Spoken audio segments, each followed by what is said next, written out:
If you want to get a politician to change the subject, ask them how they're going to deal with the federal debt, which is growing to be bigger than all of the US GDP and has us on a path to fiscal disaster. That's what happened when I asked GOP presidential candidate Vivek Ramaswamy what he would do to cut spending. He said he'd focus instead on supercharging the economy so that we can grow our way out of it. It's as though we've forgotten that's an option. And all of those projections that say we're going to run out of money assume, fairly enough, I guess, the current GDP growth rate. And if you extrapolate that out, yes, we're going bust, financially and fiscally speaking. It doesn't have to be that way. Our government has been on an economic bender for this entire century. And in 2023, the national debt held by the public will be roughly equal to our gross domestic product. And the debt is projected to get bigger and bigger over the coming years. We already know the boomer response to questions about cutting spending, especially entitlements. And I won't cut a single bit of Medicare or Social Security. Under no circumstances should Republicans vote to cut a single penny from Medicare or Social Security. So what happens when you bring up cutting spending to Vivek Ramaswamy? He starts talking about unleashing economic growth, so guess what? We don't really have to tackle the major drivers of debt and deficits. We've grown at more than 4+% GDP growth for most of our national history.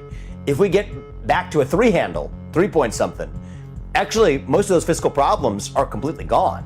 According to figures from the Nonpartisan Congressional Budget Office, or CBO, since 1970, annual GDP growth has averaged 2.7%, helped along by a rapidly growing labor force thanks to immigration, the baby boom, and women going to work.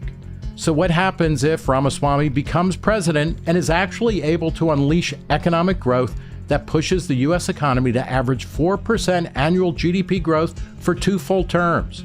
Would most of our fiscal problems be completely gone? Not even close. The CBO already projects that GDP will grow by 2% per year through 2033.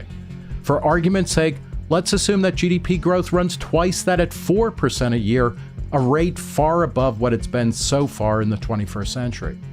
In a recent report, the CBO estimated that for every 1.2 percentage points that GDP exceeds its projected level for 2033, the deficit would be $51 billion smaller. By that measure, if GDP growth ran 4% instead of 2% over those 8 years, the projected deficit in 2033 of $1.4 trillion would be cut almost in half to about $700 billion. In other words, we'd be better off. But the government would still be running red ink every year, and the federal debt would just keep growing. We can't let Ramaswamy or anyone running for president duck questions about cutting spending. These guys want to steer clear of the third rail of American politics, Social Security and Medicare entitlements.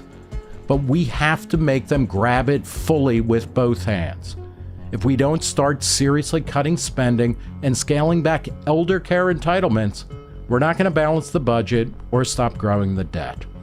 And our nation's economy is headed for disaster.